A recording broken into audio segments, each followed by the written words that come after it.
Hello student, आज इस video के द्वारा हम मेंडल के आनुवांशिकी के नियमों के बारे में जानेंगे। तो मेंडल ने आनुवांशिकी से संबंधित 3 नियम प्रस्तुत किए थे, जिनमें से पहला है प्रभाविता का नियम, दूसरा है पृथक्करण का नियम या फिर युग्मकों की शुद्धता का नियम जिसे कहते हैं, और तीसरा है स्वतंत्र अपव्यूहन का नियम। तो आज हम प्रभाविता के नियम और लक्षणों के पृथक्करण या युग्मकों की शुद्धता के नियम के बारे में जानेंगे। तो पहले प्रभाविता का नियम क्या है कि जीव का जो प्रत्येक लक्षण होता है वो एक इकाई के रूप में होता है और प्रत्येक इकाई 2 कारकों से नियंत्रित होती है, जिनमें से ये कारक जो होते हैं वो एक दूसरे के विपरीत प्रभाव वाले होते हैं, जिनमें से एक प्रभावी होता है और दूसरा अप्रभावी होता है। अब अगर एग्जाम्पल की बात की जाए तो मान लीजिए कि जब शुद्ध समयुग्मजीव लंबे पौधों और शुद्ध बौने पौधों के मध्य क्रॉस कराया जाता है, तो प्रथम संतानीय पीढ़ी यानी F1 पीढ़ी में केवल जो लंबेपन वाला लक्षण है वही स्पष्ट होता और बौनेपन वाला लक्षण स्पष्ट नहीं होता। अगर ये कह लें कि दोनों में से कोई एक ही लक्षण F1 पीढ़ी में प्रदर्शित होता है और दूसरा लक्षण साथ में रहते हुए भी छिपा रहता है, तो जो लक्षण प्रदर्शित होता है वो लक्षण प्रभावी लक्षण कहलाता है और जो लक्षण छिपा रहता है वो अप्रभावी लक्षण कहलाता है। जैसे यहाँ पर शुद्ध समयुग्मजीव का मतलब कि युग्मक में से दोनों सेम हो, यानी युग्मक का जो जोड़ा है वो एक जैसा हो, उसे हम समयुग्मजीव कहते हैं। तो समयुग्मजीव लंबे पौधों यानी कैपिटल टी और शुद्ध ये भी समयुग्मजीव होगा, शुद्ध बौने पौधे यानी स्मॉल टी। तो लंबेपन वाला लक्षण भी शुद्ध होना चाहिए, ठीक है। शुद्ध तब होगा जब वो समयुग्मजीव होगा, अगर विषम युग्मजीव है तो फिर वो संकर हो जाता है। तो हमें क्रॉस किसमें कराना है? समयुग्मजीव लंबे और समयुग्मजीव बौने पौधे, यानी दोनों कैसे होने चाहिए? शुद्ध होने चाहिए। तो शुद्ध लंबे को हम कैपिटल टी से प्रदर्शित करते हैं और शुद्ध बौने को स्मॉल टी से प्रदर्शित करते हैं। तो जब इनमें हम क्रॉस कराते हैं तो जो F1 पीढ़ी आती है उनमें से इन दोनों में से केवल एक ही लक्षण स्पष्ट होता है और दूसरा लक्षण छिपा रहता है। तो जो लक्षण स्पष्ट हो जाएगा वो प्रभावी हो जाएगा और जो छिपा रहता है वो अप्रभावी हो जाएगा। जैसे मान लीजिए कि यहाँ पर हमने शुद्ध लंबे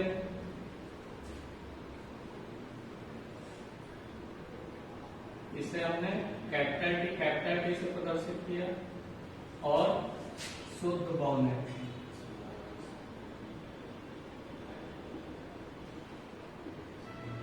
इसे हमने स्मॉल टी से प्रदर्शित किया।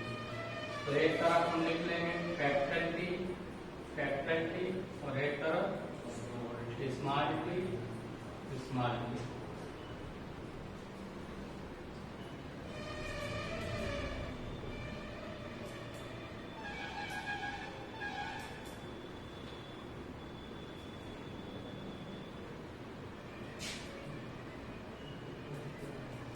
ये फीमेल होगा और ये मेल। तो ये जो पीढ़ी होगी ये कौन सी पीढ़ी है? P1 पीढ़ी है, यानी पैतृक पीढ़ी, और ये जो पीढ़ी होगी ये F1 पीढ़ी। अब क्रॉस कराएंगे कैपिटल टी स्मॉल टी, तो ये क्या हो गया? Capital T small T, capital T small T, capital T small T, capital T small T तो capital T small T, capital T small T तो कैपिटल टी स्मॉल टी। तो F1 पीढ़ी में जो भी संतानें प्राप्त हो रही है वो कैसे हैं? विषम युग्मजीव। कैसे हैं? विषम युग्मजीव। तो अब इसमें एक लक्षण लंबेपन का है और एक लक्षण बौनेपन का है, दोनों एक साथ है, लेकिन प्रदर्शित क्या हो रहा है? लंबेपन वाला लक्षण। तो लंबेपन वाला लक्षण यहाँ पर प्रभावी होगा और बौनेपन वाला लक्षण यहाँ पर अप्रभावी होगा। तो अगर हम शुद्ध लंबे और शुद्ध बौने पौधों के मध्य क्रॉस कराते हैं तो F1 पीढ़ी में सभी पौधे संकर लंबे यानी विषम युग्मजीव पौधे प्राप्त होते हैं, ठीक है। अब अगर बात की जाए लक्षणों के पृथक्करण या युग्मकों की शुद्धता का नियम, तो जैसे ये F1 पीढ़ी में सभी संकर लंबे पौधे प्राप्त हुए यानी विषम युग्मजीव। तो अगर हम F1 पीढ़ी के विषम युग्मजीव पौधों, ये सभी कैसे हैं? विषम युग्मजीव हैं। तो F1 पीढ़ी के सभी विषम युग्मजीव पौधों में स्वपरागण कराएं। स्वपरागण का मतलब आपस में इनमें हम क्रॉस कराएं, यानी जो कैपिटल टी स्मॉल टी आया है तो कैपिटल टी स्मॉल टी का कैपिटल टी स्मॉल टी से क्रॉस कराएं। तो जो F2 पीढ़ी होगी, यानी ये कौन सी F1 पीढ़ी यानी प्रथम संतानी पीढ़ी है, तो जो द्वितीय संतानी पीढ़ी यानी F2 पीढ़ी है, तो इसकी संतानों में क्या होगा? परस्पर विपरीत लक्षणों का पृथक्करण एक निश्चित अनुपात में होता है, यानी जो यहाँ पर लक्षण साथ में है तो ये लक्षण अलग अलग एक निश्चित अनुपात में F2 पीढ़ी में अलग अलग प्रदर्शित हो जाएंगे। तो इसे हम क्या कहते हैं? लक्षणों के पृथक्करण का नियम।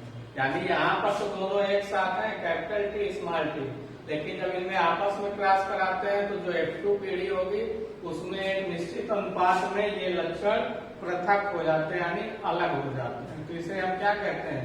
लक्षणों के पृथक्करण का नियम कहते हैं।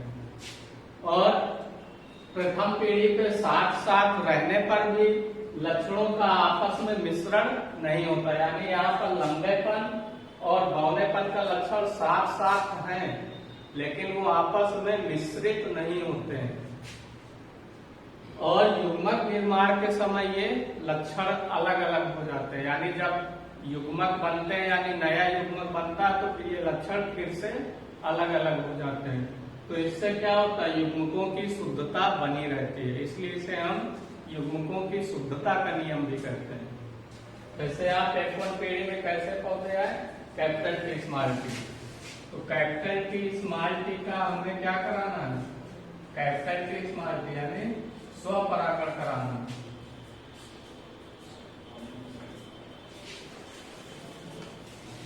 इसका पहला स्टेप यही होगा, ठीक है, यानी शुद्ध लंबे और शुद्ध बौने पौधों के मध्य क्रॉस कराएंगे तो F1 पीढ़ी में सभी विषम युग्मजीव यानी कैपिटल टी स्मॉल टी वाले पौधे प्राप्त होंगे। तो ये कौन सी हो गई? F1 पीढ़ी होगी। अब यहाँ हमें F1 पीढ़ी में ही क्रॉस कराना है, जो F1 पीढ़ी की संतान है उनमें आपस में क्रॉस कराना है। तो F1 पीढ़ी में कौन संतान है? Capital T small T. तो हमने यहाँ कैपिटल टी स्मॉल टी का कैपिटल टी स्मॉल टी से क्रॉस कराना है। तो एक तरफ लिख लिया कैपिटल टी स्मॉल टी और दूसरी तरफ में लिख लिया कैपिटल टी स्मॉल टी।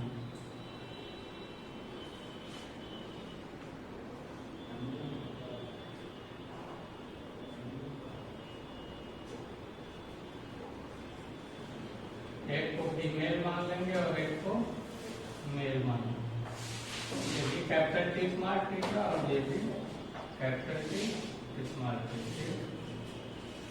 अब यहाँ पर कैपिटल टी से कैपिटल टी में क्रॉस कराएंगे तो क्या हो जाएगा? कैपिटल टी कैपिटल टी से स्मॉल टी में कराएंगे तो कैपिटल टी स्मॉल टी, और स्मॉल टी का कैपिटल टी से कराएंगे तो कैपिटल टी स्मॉल टी, और स्मॉल टी का स्मॉल टी से कराएंगे तो स्मॉल टी स्मॉल टी। तो यहाँ पर अगर हम क्रॉस कराते हैं तो क्या हुआ?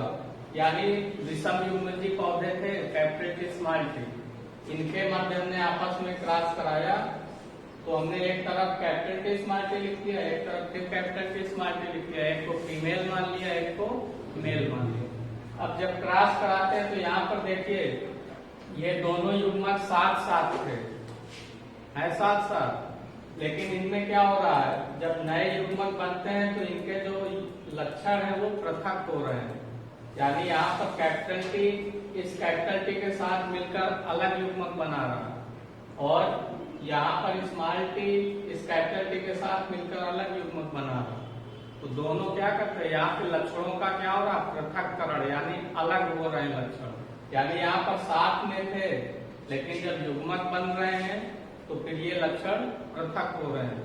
तो इसे हम क्या कहते हैं? इसीलिए इसे हम क्या कहते हैं? लक्षणों के पृथक्करण का नियम।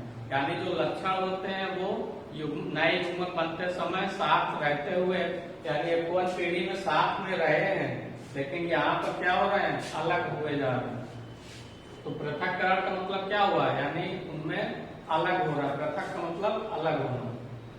लेकिन अगर देखा जाए तो इनमें यहाँ पर शुद्ध पौधे प्राप्त हो रहे हैं, यहाँ पर भी शुद्ध पौधे प्राप्त हो रहे हैं। ये शुद्ध लंबे हो जाएंगे, ये शुद्ध बौने हो जाएंगे और ये संकर लंबे हो जाएंगे। तो यहाँ पर कैपिटल टी स्मॉल टी यानी F1 पीढ़ी में लंबेपन वाला लक्षण और बौनेपन वाला लक्षण साथ साथ रहे हैं, लेकिन फिर भी आपस में मिश्रित नहीं हुए। ठीक है, जब मिश्रित नहीं हुए तो जब नए युग्मक निर्माण के समय F2 पीढ़ी में युग्मक निर्माण के समय ये लक्षण पृथक हो जाते हैं और इनमें शुद्धता बनी रहती है, क्योंकि यहाँ पर फिर से शुद्ध पौधे प्राप्त हो गए। शुद्ध पौधे प्राप्त हुए, जब क्रॉस कराया था तो कैपिटल टी यानी शुद्ध लंबे, स्मॉल टी यानी शुद्ध बौने पौधों के मध्य क्रॉस कराए थे F1 पीढ़ी में कैपिटल टी स्मॉल टी यानी संकर लंबे पौधे प्राप्त हो गए।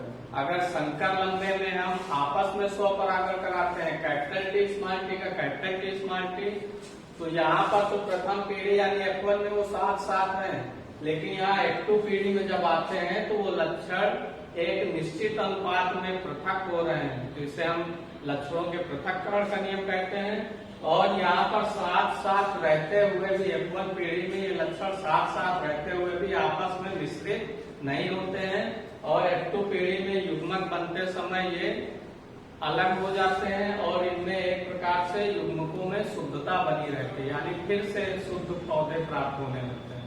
तो इसलिए हम क्या कहते हैं, इसे युग्मकों की शुद्धता का नियम भी कहते हैं। क्या कहते हैं, युग्मकों की शुद्धता का नियम। और यहाँ जो कैपिटल टी है इसे हम क्या कहेंगे, शुद्ध लंबे,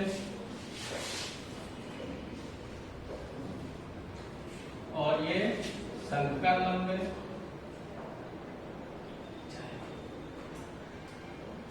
ये भी संकर लंबे, और इसे शुद्ध बौने।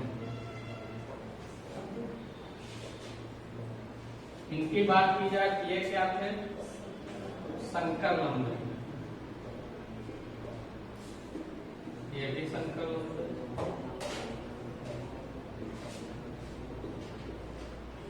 ये भी संकर लंबे, ये भी संकर लंबे। अब अगर इनका अनुपात देखा जाए कि फिनोटाइप अनुपात क्या होगा, जीनोटाइप अनुपात क्या होगा, तो फिनोटाइप का मतलब क्या होता है, दृश्य प्रारूप या लक्षण प्रारूप, यानी लक्षणों को देखकर जो हमें अनुभव होता है वो पौधे के बारे में कुछ व्यक्त करता है, तो वो अनुपात क्या कहलाता है, फिनोटाइप अनुपात कहलाता है। तो इसका फिनोटाइप अनुपात क्या होगा, देखकर हमें क्या पता चल रहा है, लंबे लंबे लंबे और बौने, यानी 3 पौधे इसमें लंबे दिख रहे हैं और एक बौना दिख रहा है। तो फिनोटाइप अनुपात क्या होगा, 3:1।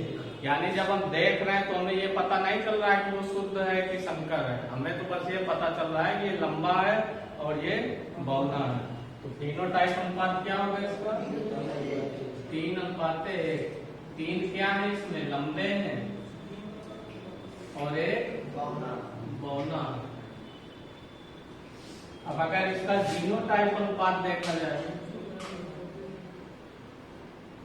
तो जीनोटाइप अनुपात क्या होता है कि वह जीव की जीनी संरचना यानी उसके आनुवांशिक संगठन को व्यक्त करता है कि वो शुद्ध है कि संकर है। अब इनमें देखा जाए तो एक है शुद्ध लंबा और फिर 2 है संकर लंबे और एक है शुद्ध बौना। तो जीनोटाइप अनुपात क्या होगा, 1:2:1, यानी 1:2:1।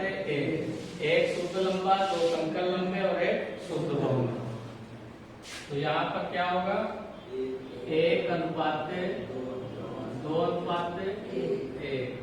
एक क्या है, ये शुद्ध लंबा है और ये संकर लंबे और ये शुद्ध बौना है।